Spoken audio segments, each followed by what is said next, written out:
Bonsoir à tous, bonjour, selon l'heure à laquelle vous verrez cette vidéo. Nous sommes heureux donc au sein de la Fédération Spirit française et le mouvement Spirit francophone de vous présenter cette petite vidéo que nous allons en réaliser plusieurs assez régulièrement. Et donc cette première vidéo, elle portera sur le thème du Covid.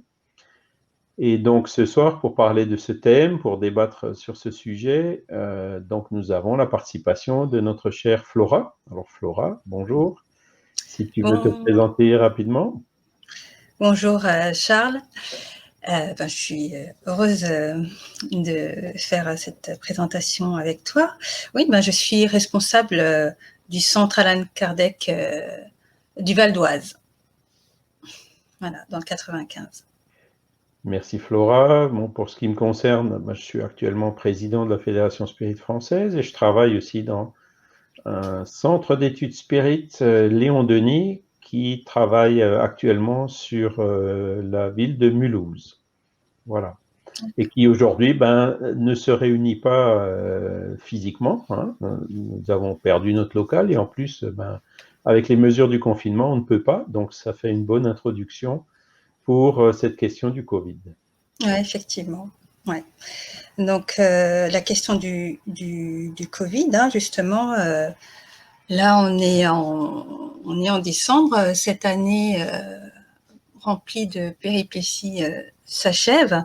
Et donc, je vais te demander quel regard tu portes sur cette année, sur quel bilan est-ce que tu pourrais, quel bilan tu pourrais parler cette année?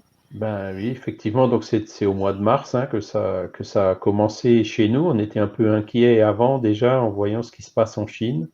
Et puis d'un coup, au mois de mars, ça nous est tombé dessus. Voilà. Mi-mars, on s'est retrouvés confinés. Et donc, ça, avec un confinement assez fort à l'époque, il y avait pas de masque, il n'y avait pas les gels, enfin, il y avait plein de choses qui manquaient. Tout le monde a été pris de surprise. Vraiment la situation inédite. Donc, autant pour les sociétés que pour les centres spirit. Et donc, on ne pouvait plus se réunir présentiellement. Et c'est là que, heureusement, que tous ces outils ont été développés. Hein. On utilisait d'autres outils, notamment Skype ou GoToMeeting, un certain nombre d'outils qui nous permettaient déjà de faire quelques réunions virtuelles. Et du coup, l'utilisation de ces outils s'est généralisée. Et les activités qu'on faisait au niveau des groupes en présentiel, très vite, je pense que avec un petit temps d'adaptation d'une semaine ou de 15 jours, on est passé en virtuel, on a continué à les refaire en virtuel. Voilà. Autant au niveau du Centre Léon Denis que de la Fédération Spirit française que de la plupart des centres Spirit en France. Hein. Ouais. Donc, c'est des activités de cours qu'on a pu faire en virtuel. Les conférences aussi qu'on a commencé à faire en virtuel. Hein. Donc, on avait loué des salles, il y avait plein de choses qui étaient organisées. Et du coup, on pouvait plus, c'était plus du tout applicable, quoi. Et donc, le fait de disposer maintenant de ces outils a permis de continuer ces activités. Ouais, tout à fait. Puis on en voit plein d'effets positifs. Hein. On touche aussi une grande quantité de personnes par ce biais. Voilà. Pour citer l'exemple du Centre Léon Denis ou même de la Fédération Spirit française, on avait donc le cours qu'on donnait de façon présentielle, il y avait une petite dizaine de personnes qui participaient. Donc toutes des personnes évidemment qui habitent dans un rayon de 50 km ou un peu plus. Et puis là maintenant, du coup, à partir du moment où le cours est virtuel et que ça se sait, on a par exemple la participation d'une personne du Congo-Brazzaville, donc vous voyez, et d'autres personnes qui sont de l'île de la Réunion.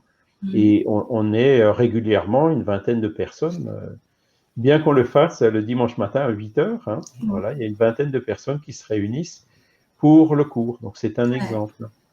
Ouais, on Hein, se rencontre différemment, voilà. mais ça permet la rencontre. Et pour les conférences, c'est pareil. Bon, on faisait des conférences, on louait des salles à Paris, on louait des salles dans les villes où on habitait. Il y avait quoi, quelques dizaines de personnes qui venaient. Hein. Et là, depuis que les conférences sont virtuelles, bon, il y a toujours quelques dizaines de personnes qui participent en direct, mais on se rend compte qu'au bout d'une semaine, c'est plus quelques dizaines, c'est quelques centaines de personnes qui ont visualisé les conférences. Donc, in fine, le Covid, alors c'est sûr, ça pose plein de problèmes, c'est dangereux, il y a pas mal de personnes qui en sont décédées, hein. Je crois qu'on en est à 1 700 000 dans le monde maintenant et 60 000 en France.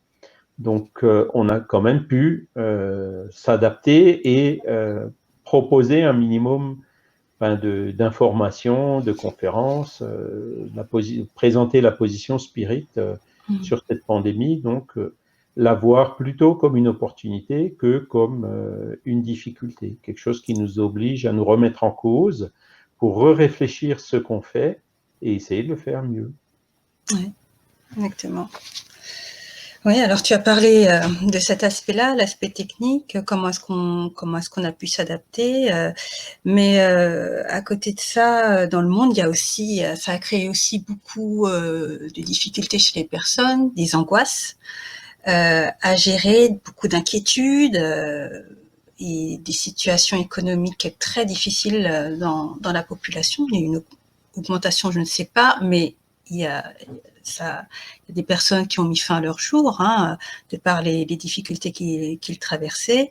Et bon, tel que les choses se présentent, on sait que ce sera peut-être bien en 2021, mais pour l'instant, on sent que ça peut encore perdurer.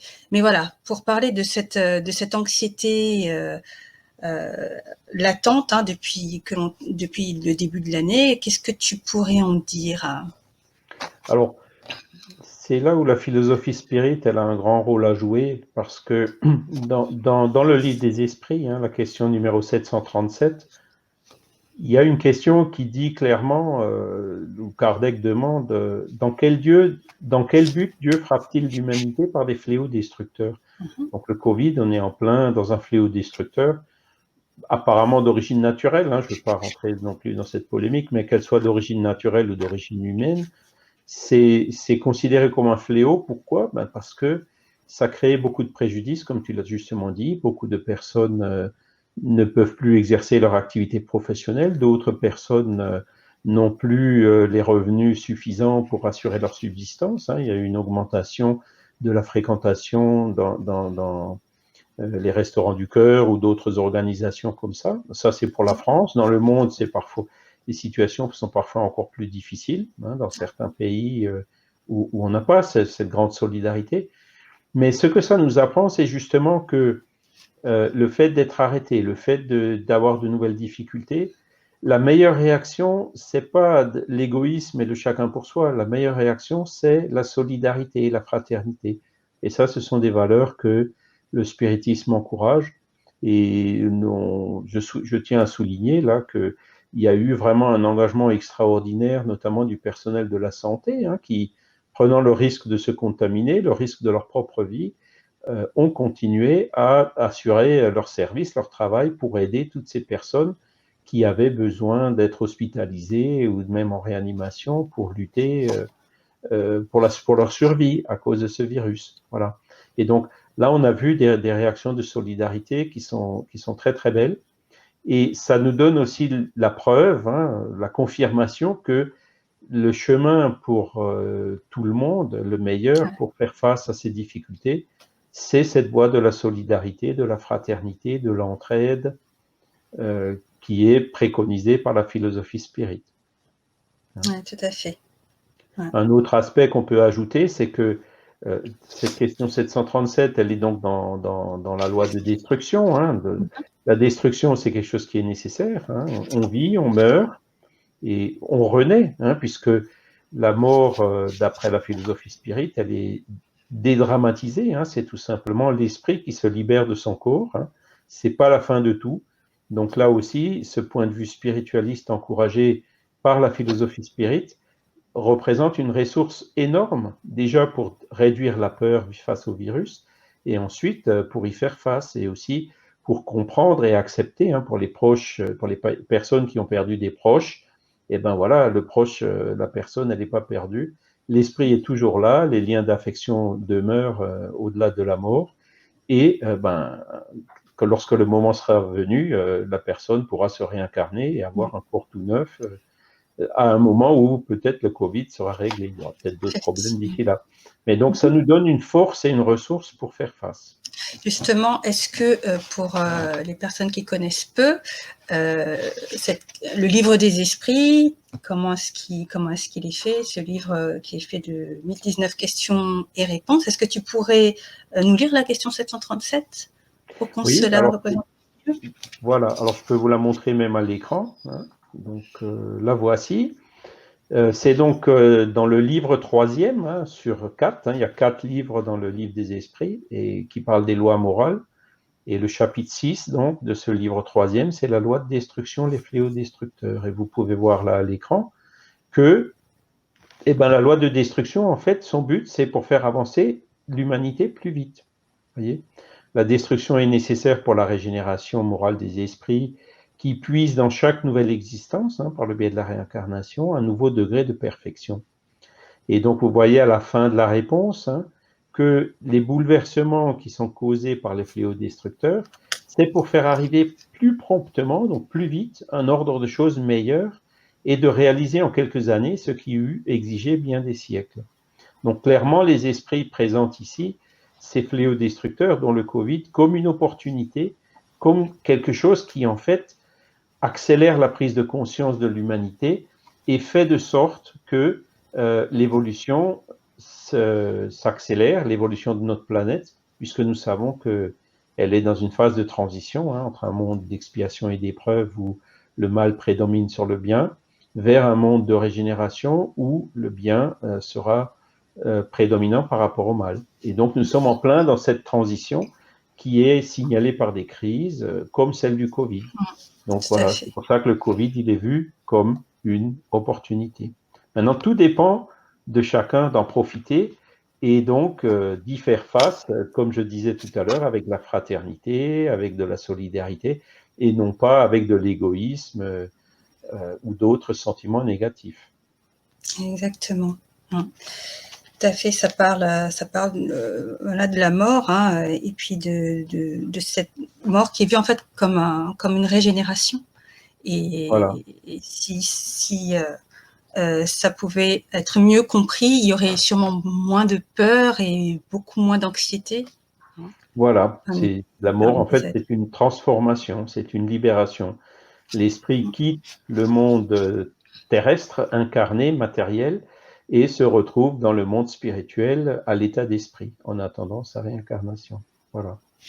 Alors là, on est en décembre, l'année est bientôt finie, mais apparemment le Covid, il ne sera pas fini avec cette année, hein, donc il passera sur l'année prochaine. Donc là aussi, un autre exercice, c'est la patience, la résignation. En tant que spirit, notre position est claire, hein, nous respectons la liberté d'autrui, nous respectons les directives qui nous sont données par le gouvernement, par les autorités sanitaires. Par exemple, clairement, le port du masque, si c'est pour ne pas contaminer ou prendre le risque de contaminer notre prochain, comme nous ne voudrions pas être contaminés, ben voilà, ne faites pas au prochain ce que vous ne voudriez pas qu'il vous fût fait. C'est ce qui nous motive avant tout à porter le masque et à respecter ces directives. Voilà. Donc, de prendre toutes ces choses-là, encore une fois, dans le sens positif, d'essayer de travailler dans la prévention et aussi, surtout, la compréhension avec la vision spiritualiste. Tout à fait, tout à fait. Cela dit, après chacun, avec l'histoire des vaccins hein, qui nous attend pour 2021, on verra aussi chacun son libre arbitre et puis sa manière de voir les choses. On pourra décider de nous-mêmes qu'est-ce qui est le meilleur pour nous. Exactement. Donc le spiritisme, il n'a pas il n'y a pas d'interdit dans le spiritisme. Hein, donc le libre arbitre avant tout. Les personnes qui veulent se vacciner se vaccineront et celles qui ne veulent pas se vacciner ne se vaccineront pas. Et donc c'est en ligne avec ce que nous propose notre gouvernement, du moins en France. Mais cela dit, bon, faut être encore un peu patient. Hein, une fois que toutes les personnes prioritaires seront vaccinées, j'espère que d'ici le printemps prochain, le vaccin pourra être accessible à un plus grand nombre de personnes. Et qui sait, peut-être, nous l'espérons en tout cas, nous redonner un peu de liberté de déplacement, nous permettre de nouveau de se rencontrer physiquement, hein, parce que les relations sociales, là aussi, la loi de société, c'est une loi naturelle qui est bien expliquée par le spiritisme. Et c'est clair que ça nous manque à tous. Nous pouvons nous réunir virtuellement, la communion de pensée, elle est là, elle se fait. Mais bon, après, il y a certaines choses, par exemple les réunions certains types de réunions médiumniques ne peuvent pas se réaliser virtuellement. Il vaut mieux les réaliser au moins en mode hybride, c'est-à-dire que ben voilà, un médium à incorporation, par exemple, il vaut mieux qu'il ne soit pas tout seul, il faut qu'il soit accompagné d'une autre personne à côté de lui qui puisse l'aider si c'est nécessaire. Alors, pour conclure cet échange, est-ce qu'on pourrait finir sur la question 740 du livre des esprits? Oui. Alors, la 740, alors je vais la remettre. La voilà. Donc, toujours dans ce même chapitre, hein, dans cette même séquence, les Kardec demandent aux esprits, les fléaux ne seraient-ils pas également pour l'homme des épreuves morales qui le mettent aux prises avec les plus dures nécessités? Alors, les esprits, évidemment, répondent, les fléaux sont des épreuves qui fournissent à l'homme l'occasion d'exercer son intelligence, de montrer sa patience et sa résignation à la volonté de Dieu, et le mettent à même de développer des sentiments, de déployer des sentiments d'abnégation, de désintéressement et d'amour du prochain, s'il n'est pas dominé par l'égoïsme. Donc là, on a en fait effectivement le résumé de ce qu'on vient de dire. Donc, développer l'intelligence, oui, il faut travailler, comment se prévenir, comment se protéger, développer un vaccin, organiser toutes les logistiques. Voilà, il y a beaucoup de progrès qui ont été faits sur la connaissance de ce virus, ses modes de transmission. Voilà, ça fait avancer la science, hein, clairement. Ça fait avancer aussi la technologie parce qu'on a ces outils qui nous permettent de nous communiquer virtuellement, de faire des petits enregistrements, des films, des conférences, des réunions virtuelles. Et donc, de développer les sentiments d'abnégation, de désintéressement et d'amour du prochain, cette fameuse solidarité dont on a déjà parlé. Et les esprits clairement ajoutent, s'il n'est pas dominé par l'égoïsme. Et donc l'égoïsme, c'est vrai que c'est la dernière des réactions qu'il faudrait qu'on ait. Hein. Et le fait d'avoir cette épreuve de Covid, c'est vrai que ça joue aussi en quelque sorte un effet de révélateur. Chacun se révèle en fait tel qu'il est. Hein. Et ça permet aussi une meilleure connaissance de soi. Hein. C'est parfois pas facile de savoir si on a encore de l'égoïsme ou pas, mais là, devant une situation de crise comme ça, typiquement, si on va au supermarché, qu'on remplit le cadeau avec le caddie avec des nouilles, et que les gens qui viennent derrière nous n'en ont plus, au moins que ça nous fasse un peu réfléchir en disant on aurait peut-être dû en laisser aux autres, voilà. Et quelque part, ça nous révèle tel qu'on est, et ça nous aide par cette connaissance de soi à essayer de travailler les défauts et les boulets qu'on traîne encore. Parce qu'on peut changer, toujours changer. On n'est pas condamné. Voilà. Entendu, Charles. Merci beaucoup. Soyons positifs, hein, faisons-y face de façon positive. Et surtout, je pense, on peut demander aussi aux personnes qui regardent ces vidéos, si jamais vous avez des questions, n'hésitez pas à rentrer en contact avec la Fédération Spirit française ou le mouvement Spirit francophone, hein, dont vous trouverez les chaînes YouTube et puis donc les sites Internet aussi, donc pour facilement rentrer en contact avec nous. Voilà, je les affiche en bas de l'écran. Et nous nous ferons vraiment un plaisir de répondre à toutes vos questions. Entendu. Merci Charles. Merci Flora, merci à tous et puis à bientôt. À bientôt.